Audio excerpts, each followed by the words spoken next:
abantu abaningi asikuveza ukuthi imindeni eminingi ixabene. Abantu abaningi baqabene kakhulu kumabheketwana emizini eminingi. So into yokuqala efuna bayilungisa abantu ithongo akulanto abakhula kakhulu into zesintu. Ithongo alihlala kuliwa khona la kunomsindo khona. So abantu abaningi bakuthanda ukulwa, bathanda ukuxabana, bathanda ukuhlebana. So uthola ukuthi noma sebenze izinto ayisahambi kahle. Ake singene ephupheni lika mamkwena uthi Pastor weNingi must help me. Yeah, what's that, Pastor? There's like a plea here. I dreamt of my baby being dead, whereas she is not sick or anything of that nature. What would this mean? And of course, it does sound like this is a troubled mother, Pastor. No, iphupho leli alibike kangaka yabo, because esikhathini esiningi uphupha umuntu eshonile. Akusho ukuthi uzoshona lo muntu loyo yabo. Esikhathini esiningi sokusho lo muntu loyo usazoqhubeka edla amabele, usazoqhubeka edla inhlavana eside isikhathi yabo.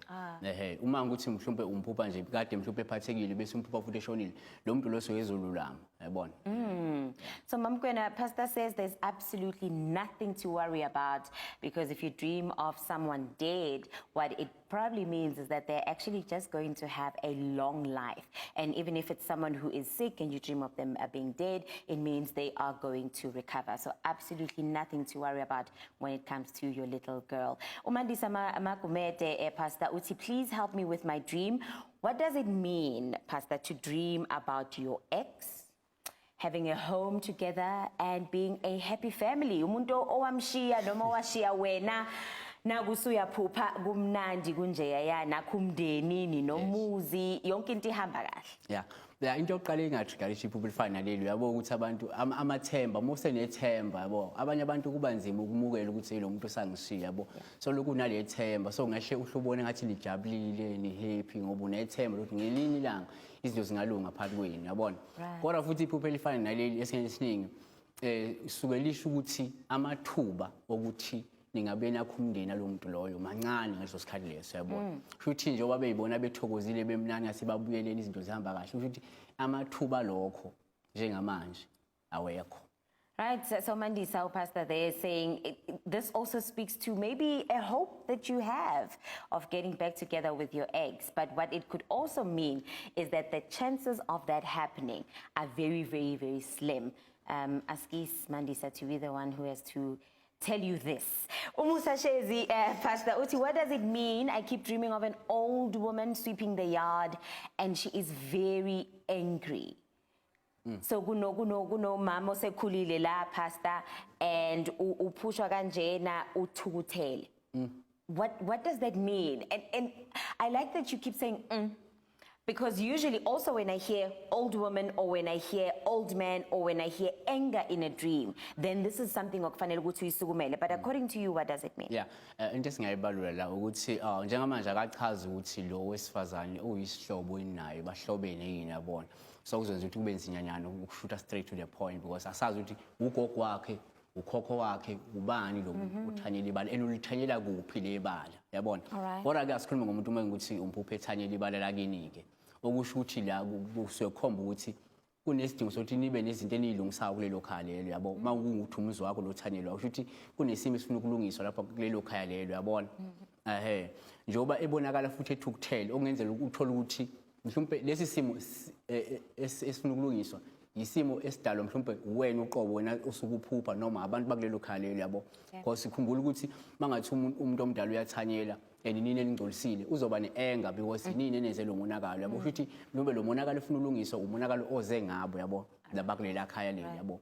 Futhi aphinde sikuveze ukuthi uma kube kuthiwa mhlawumbe kuthanyelwa indlu yona ingamelela futhi wena uqobo uthola ukuthi mhlawumbe wena ufuna ukulungisa izinto ezithize kuwena nje siqo, yabona. All right. We've asked you to send us your voice notes on 0724116528 if you do have a dream that you really want Pastor to help you understand. We do have some of those voice notes. Let's roll the first one. Morning, sir. Ngicela ukuzela kuPastor weNingi. Ngiphupheni lunywa inyoka ezingakanani. So, Pastor, amaphupho weNyoka, you know, a lot of people usually have these dreams. And I know before you've spoken about knowing the color probably of the snake and letting us know, what is the snake doing in the dream? But umuntu othi uziphuphile lezi nyoka ziningi okusho mhlambe nembala yazo mningi. Kusho ukuthini?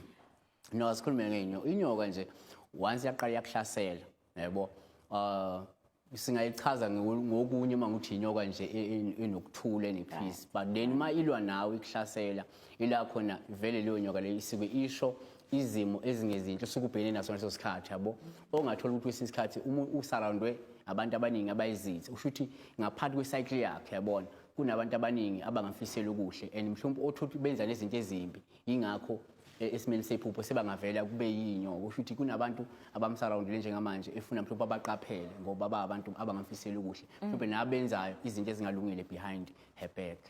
Right, so anonymous pastor saying there, if you're dreaming of these snakes and there's a lot of them, then it probably speaks to the circle of people that you're keeping. Some of them, as Ngasho City, they are actually snakes that you need to be on the lookout for. We do have another voice note, I believe, from a viewer who keeps dreaming about pregnancy. Let's listen. Morning show, ndiyaxolisa. Nantata ndinephupha apha sokundiphupha ndikhulelwe okokoko. Ndimane ndiphupha ndikhulelwe and ke andilithandi ke ncame iliphupha. Sometimes ke ndide ndibe ngathi ndiyobeleka. Andiyazi uba inoba lithetha uthini, ndicela ucaciselwe enkosi kakhulu.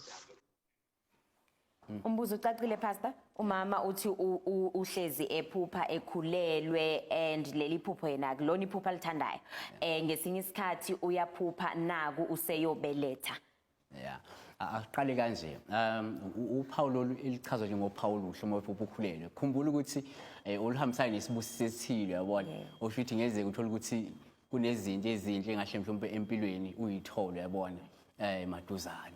Kodwa futhi njoba ethi umuntu oluphupha liphupha engalithokozeli kodwa iphupha eyikhulelwe. Ukukhulelwa into eyenzeka ngenxa ukuthi kunezinto ozengeje kuzona wena osukukhulelwe, yabo. Okungasho ukuthi kunezinto azenzayo othola ukuthi mhlawumbe uzovuna izithelo zazo ezimbi noma imiphumela emibi yalezi zinto kodwa ezenziwe uyena, yabona. Futhi ufuna aqaphele ukuthi yini ayenzayo, uthola ukuthi egcineni uzothola imiphumela yakhona engemihle or ama consequences of yabo lokho asuka kwenzile, yabo, later on.